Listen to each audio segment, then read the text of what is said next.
It was just another ordinary Thursday afternoon at the most usual of Maplewood cities. 10-year-old Eliza was trying to train her senior dog, Buster, for a new trick in her backyard. The large oak trees filtered shadows of the late summer sun through to the grass. Mostly, though, it offered a great chance for him to take a nap, not to learn how to balance a treat on his nose. Just as Eliza was sighing, almost giving up hope, the air was filled with a strange whizzing sound, and next, a bright flash burst forth from nowhere in the air. Her eyes widened in astonishment as what seemed to be a meteor came hurtling straight down towards her backyard. It landed with a resounding crash not 10 feet from where she stood. Buster, who was woken by the impact from his slumber, barked furiously. Cautioning her steps, Eliza slowly approached the smoldering hole. Down inside, among the charred dirt and smoking rocks, there lay something really quite unexpected. It was not a rock, in fact, it seemed to be a robot. Its body was sleek and metallic, shiny with panels of shimmering silver and lights blinking here and there across what she could have sworn was its chest. "Oh, Buster, oh my God, look, it's a robot!" squealed Eliza while Buster, keeping an uncomfortable distance, simply grumbled. The robot was something of that kind Eliza obviously saw in movies or comics. It was about the size of a big dog, with 2 slim arms and legs ending in claw-like appendages, and a head shaped somewhat like an inverted triangle, with 2 shining blue eyes. As she drew close, the flickering steadied. A series of mechanical whirs and clicks later, the robot slowly cranked itself into a sitting position. Eliza stopped moving, heart racing with excitement and just a bit of fear. "Hello," she asked, bold but trembling. The head of the robot tilted toward her, its eyes settling on her face. Greeting acknowledged, it answered in a nearly melodic, metallic voice that somehow sounded friendly. "System status, critical. Assistance required." Eliza blinked. "You can talk. And you need help. What can I do?" "Energy module damaged during atmospheric entry. Replacement needed." "Assistance in acquiring suitable power source appreciated," the robot repeated, monotone voice. Eliza thought about it for a moment, then smiled. "You can stay in my garage for now. We'll figure this out, I promise." Taking the robot by its hand, she led it into the garage, out of the way and, if possible, out of sight of prying eyes. And that was only the very beginning of what she sensed was going to be quite an incredible adventure. By the time they'd reached the garage, Eliza was full of questions. The robot moved with deliberate, calculated steps, its movements grating in such small surroundings and even more so after the crash. Eliza cleared an area amidst her dad's gardening tools and her own collection of outdoor toys. "What's your name?" Eliza asked as she pulled a heavy tarp over the robot to cover it from any unexpected visitors, like her nosy next-door neighbor. "Mr. Jenkins, I'm Unit XJ2, the robot answered, its eyes blue in color oscillating in brightness to hiss and rise at each word. "That's kinda a mouthful. I'll call you XJ, Eliza smiled. XJ inclined its head as if in response to the new name but said nothing. "Eliza, my purpose is to collect and collate data in interstellar navigation. I had just received critical damage on the way to a designated data point," XJ explained impassively. "Well, you're from outer space, real outer space." Sighed Eliza and plopped back onto her haunches. "Correct. Origin Kepler 44 to be. Mission, reconnaissance and data acquisition."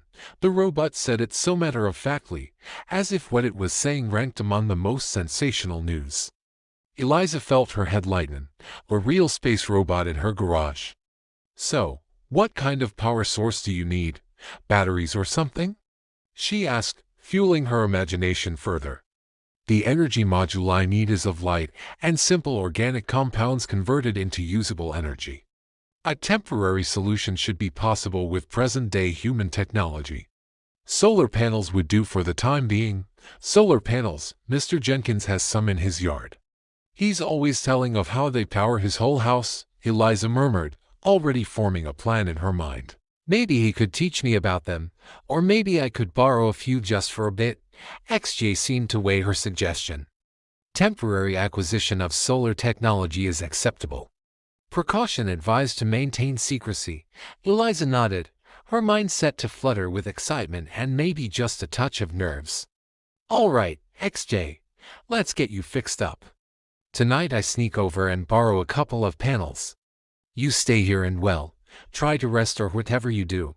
As nightfall started to set in, Eliza waited for her parents to be settled in front of the boob tube for another old-time run of some damn sitcom. She busied herself gathering a few tools, a flashlight, and her most ninja-like black hoodie. Buster eyed her with curiosity, his head tilting. "Shh, Buster, you're on lookout," she said with an impish whisper, patting him on the. With everything prepared, Eliza opened the garage door only slightly, enough to let her through. She looked out at Mr. Jenkins' house. There wasn't a sound to be heard in the yard, as everything was bathed in a soft glow in the cool, silvery moonlight. It was all making Eliza's heart pound with the thrill of her very own private covert mission. She crept through her yard, and then ducked into the bushes of the borrowed solar panel property. The night air was cool and brisk, and every wrestle into the shadows sent her heart against her chest in a nervous rhythm. Every little sound seemed heightened: a car in the distance, the rustling of leaves, an occasional dog bark far away. She told herself to breathe and not forget the task at hand. This wasn't just an ordinary escapade. It was a mission to help a real alien robot. Mr. Jenkins' backyard was perfect. He had a well-mowed lawn and posted up around the garden several solar panels. Eliza knew he was an eco-freak of some sort since he'd often brag about his setup during the neighborhood barbecues. The panels glistened even now under the moonlight, urging her almost to reach for them. She used a flashlight clipped to her belt and investigated the panels, with a view to finding the smallest ones to make transport easier. A serviceable one was found on a mount that came off by the garden shed. "These ought to do," she murmured to herself, her fingers working fast but with great prudence at the fastenings. She darted glances around at the edges of her work. Every single fiber of her being was nervously taut. The one thing she didn't need was Mr. Jenkins or, heaven forbid, her parents coming home and catching her in the act. Finally, the panel came loose, and she set it down gently on the ground beside her. "Okay, now get you back without anyone seeing," she muttered as she picked up the panel. It was larger and heavier in bulk than she expected, but still carried with some ease. She hoisted it well enough against her shoulder with a grunt. With every step that she took towards the house, the panel seemed to gain weight.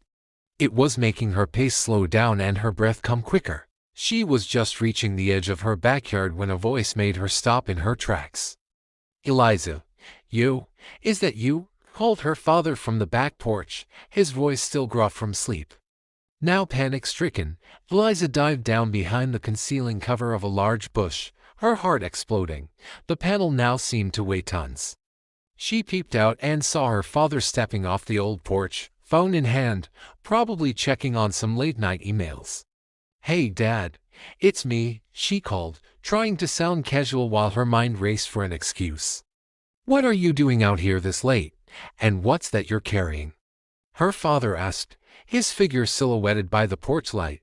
"It's for a school project." "About renewable energy," Eliza veered, thinking on her feet. "I thought that I would get a head start, and Mr. Jenkins said that it would be okay if I borrowed a panel to study from." Her father hesitated for a moment, perhaps thinking about what she had just said. "All right, just make sure you handle it carefully. And tell Mr. Jenkins thanks," he said after a little while and turned to go back inside. "Will do, Dad," Eliza thought with a silent sigh of relief as he went back into the house. She waited for a moment, listening for the door to close before she hurried the rest of the way to the garage. She set the panel down next to XJ as gently as possible. "Got it," she wheezed, feeling both tired and full of renewed adrenaline. "Efficient, reliable work. This panel will greatly help in stabilizing my energy levels temporarily," remarked XJ, its lights flickering in what could have been taken as a sign of gratitude. "We best get it hooked up, then," Eliza said, rolling up her sleeves and following his instructions. She spent another hour connecting wires and adjusting settings, until, finally, the robot's eyes glowed steadily blue, a sign that the energy was flowing. You should be good for now. Eliza wiped her forehead. We'll have to figure out a more permanent solution soon. Affirmative. I remain under a debt of gratitude to you, Eliza. My mission and my functionality are preserved due to your efforts. Eliza smiled at the weariness mixed with pride. She did it. She helped an alien robot and secured her secret for now, at least. But she realized it was only the beginning of a real challenge. How would she find a permanent solution, and what else will she learn from her fabulous new friend? The next morning, Eliza woke up hearing the familiar, beautiful sounds of her neighborhood coming to life. The sun was shining, the birds outside the window were chirping at a higher pitch, and occasionally a car with people taking off for the day would whoosh by. Yet somehow, despite the normalcy of the scene, Eliza felt as if everything had changed. She had a secret, and it was big. It was sitting there in the garage waiting for her. After a rushy breakfast, she excused herself by saying that she had to work on her school project. Having noticed the trend, where it seems that children are getting lost in studying, the parents too encouraged her and went to their chores. Eliza also rushed to the garage to see XJ. "Good morning, XJ. How are we feeling today?" she asked, entering the semi-dark space. "Good morning, Eliza. My systems are operating now with standard parameters." "Thanks for your help," XJ responded, his tone of voice this time more human. Eliza grinned with satisfaction. "Great. So, what's the plan now? How do we seek a more permanent solution for your energy? I have been processing available data. The permanent solution would need a specialized component. It is called an energy matrix converter. It's not a technology that is being currently developed on Earth," XJ said with a kind of sad dimming in its blue eyes. "Well, that sounds complicated," Eliza frowned. "Is there a way we could fabricate one, or maybe there's something else that can be used as a substitute? One could very well come up with a crude model of the converter if the right kind of knowledge and materials were available. I shall probably explain to you further," said XJ. Excitement fluttered in her chest. "Sounds like a plan. What do we need?" "We are going to need quite a lot of electronic components and rare metals. I will try to draw up a list, but there may be some difficulty in getting some things quietly." They were discussing their next steps when a sudden noise outside made them both jump. Eliza looked out of the small window in the garage and saw Mr. Jenkins coming their way. Panic took a hold of her. Had he noticed one of his solar panels was missing? "XJ, hide," she hissed, genuinely alarmed.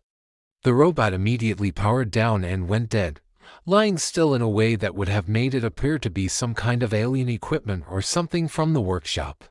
Eliza stepped outside to greet Mr. Jenkins, trying to seem nonchalant. "Hi, Mr. Jenkins. What brought you by this morning?" "Morning, Eliza. Listen, I hate to bother you, but I've just noticed that one of my smaller solar panels seems to have gone missing.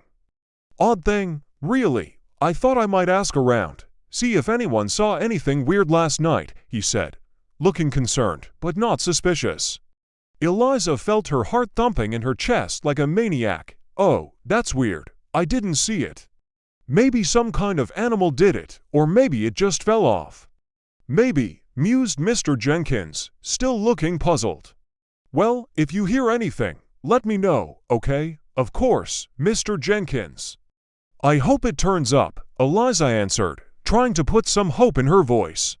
Once Mr. Jenkins had left, Eliza let a big puff of air, which she hadn't realized she'd been holding. She turned back to XJ, who had powered back up. "That was close," she muttered, "indeed. Let's make sure we need to keep their guards up and not be detected," XJ agreed. Eliza nodded. Her mind began reeling into gear at the combined weight of their secret and the tasks ahead. They had to build an energy matrix converter, and the idea seemed to look more daunting with every passing minute. One had to consider that she would have to hide everything from neighbors and her nosy family. "But first, I must return the panel tonight. We can't risk getting caught. We'll have to find some other way for you to keep charged in the meantime." This started to form a plan in her mind, albeit one that was risky and complicated. It was as if the adventure had just begun, and she was now resolute in pushing through it, though standing to face very many and severe disabilities that lay ahead of her. Eliza whiled away the rest of the morning, sitting at her open laptop in the room and trolling down reference websites. She made notes for where to find this stuff and then that stuff, her head swimming with electronics and rare metals info. Some of them were very easy to understand, like a copper wire and basic circuit. For example, mine of old gadgets at home or such things can be bought in a local hardware store. Other ones, neodymium and gallium, sounded like something from a science fiction movie. By the time it was afternoon, she already had an idea developing in her mind. First, she was going to go by the electronics recycling center that was on the edge of town. It was a cluttered, small shop that got all manners of old gadgets and occasionally sold parts to hobbyists and tinkerers. It looked like a pretty good starting place for some of the more common items on her list. "Okay, Buster, you're the boss while I'm gone," Eliza said, patting the dog's head. Buster wagged his tail in response, realizing quite well the huge responsibility that was just left on him. Eliza filled her backpack with a few essentials and went out to the garage. The recycling center was 15 minutes from her door. She grabbed her bike from where it leaned against the workbench. Summer had finally relaxed its grip, and the sun was warm on her back as she coasted the winding streets of Maplewood. As she entered, the bell above the door tinkled.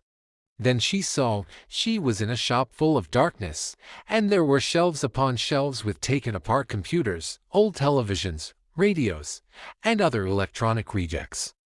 The air smelt metallic and dusty. "Is there something you are looking for?" asked the store owner, Mr. Patel, behind the counter and peering over his glasses. "Hello, Mr. Patel, some project work, looking for electronic parts," in casual tone she replied. "Sure, what exactly are you looking for?" Mr. Patel asked, coming out from behind the counter to walk her through the aisles. Eliza listed some of the more harmless items, watching as Mr. Patel plucked various components from bins and boxes. She loaded every treasure into her pack, happily noting that the shop was disorganized enough for her to seem less weirdly suspicious. After paying a small amount for her haul, Eliza thanked Mr. Patel and left the shop. Next was the town library. They had a section of old science magazines and textbooks that just might help her understand how to handle the rare metals she still needed to find. That is going to be Eliza in the library, definitely not hard to find nestled somewhere. She had a huge stack of books, and in front of her, she went through them all, summarizing the properties of neodymium, gallium, and the ways in which they are used in technology. The more she looked at it, the more she realized it was going to be much tougher than she had originally anticipated. Some of these materials were not only rare, but somehow controlled because of their use in sensitive technologies. "I've got to think out of the box," Eliza whispered to herself, her forehead furrowing. Then it struck her, what about old, broken tech that could possibly have it? A few titles on the topic called out to Eliza. She checked them out from the library, leaving the building with new angles to be considered and a head full of ideas. She knew what her next stop was going to be, the local university. They had the Department of Technology. It could have had probably old equipment that they were throwing away, or even probably had some professors that could advise them. As Eliza rode home, she felt both excited and jitters mixed in. She was about to go into very unfamiliar territory, something that had a lot of different elements and challenges that stretched way beyond her normal science fair projects. But to help XJ be more than just a robot and friend to her, this thought made her determined.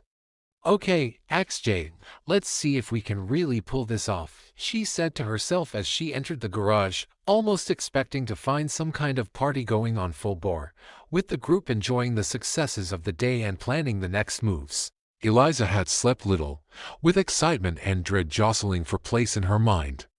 The very idea of the visit to the university's technology department appeared at once exciting and daunting.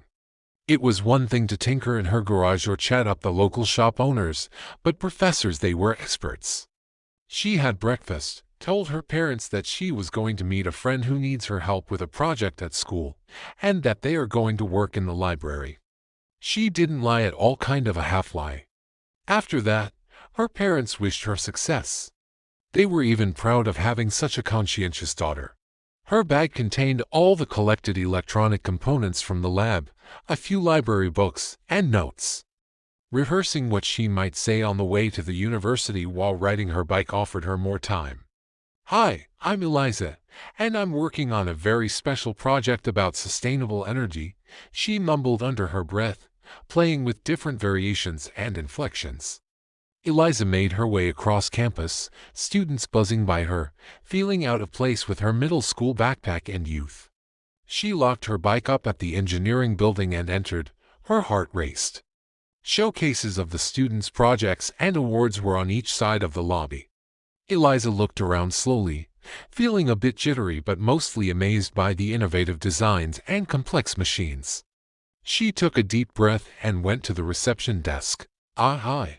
I was just wondering if I could find someone who could help me out with a project on rare metals used in electronics. Is there any professor or maybe a grad student I could talk to about that?" Eliza said, doing her best to sound confident. The receptionist was a very ladylike and even smiled. "You might want to talk to Professor Hammond. He specializes in the science of materials. Hold on a moment, and I'll check if he's in." She reached for the receiver, said a few words, and replaced it. "You're in luck. He's in his office. 3rd floor, 314. Thank you," Eliza says to them coming out of the elevator and rehearses her speech for the gazillionth time. "Enter." I heard an inviting voice from behind the wooden door of room 314. Professor Hammond was an elderly man with a kind face and a desk in complete disorder. "Hello, young lady. What can I do for you?" he called down from over the top of his spectacles. As she spoke, Eliza carefully avoided mentioning XJ at all and went on to say that it contributed to sustainable energy and used rare metals in its school project. She could almost see the man's eyebrows rising with interest as she spoke. "It's a fascinating subject, Eliza, and quite advanced for your years. What do you specifically want to achieve?" asked Professor Hammond, now curious and glistening of eye.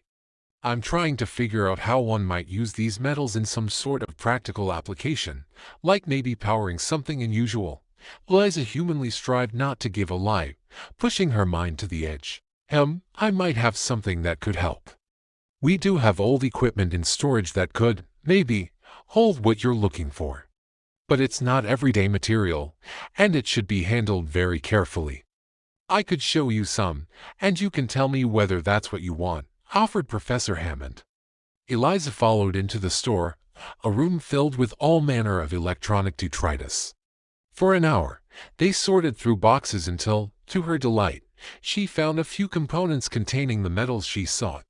"That really was helpful, Professor Hammond." "Thanks a lot," Eliza said, quite literally. "Just remember, whatever you're planning to do with these, make sure it's safe and ethical," advised the professor, stern in his tone but otherwise gentle. "I will, I promise." The mind raced with the possibilities now open to it. Riding back home with her backpack, noticeably heavier from all the rare components, it was then a feeling of triumph tempered with trepidation lancing through her. She had most of the pieces she would need for building the energy matrix converter for XJ, and with every step deeper into this highly secret project, the stakes had seemed to get higher. When Eliza got back to the safe, she spread all the parts and tools out over a large cleared workspace. All the parts, from what she had managed to get at the recycling center and the university, to rare metals she managed to ask Professor Hammond to assist her in finding, were all laid out on the table, turning the living room into something akin to a small electronics shop. "All right, XJ, let's see if we can make this work," Eliza said, feeling a surge of excitement mixed with a pinch of anxiety. XJ powered up, its eyes glowing a reassuring blue. "You will need your assistance most here, Eliza. Please ensure that the instructions are followed to the dot," XJ said in a very calm and firm voice.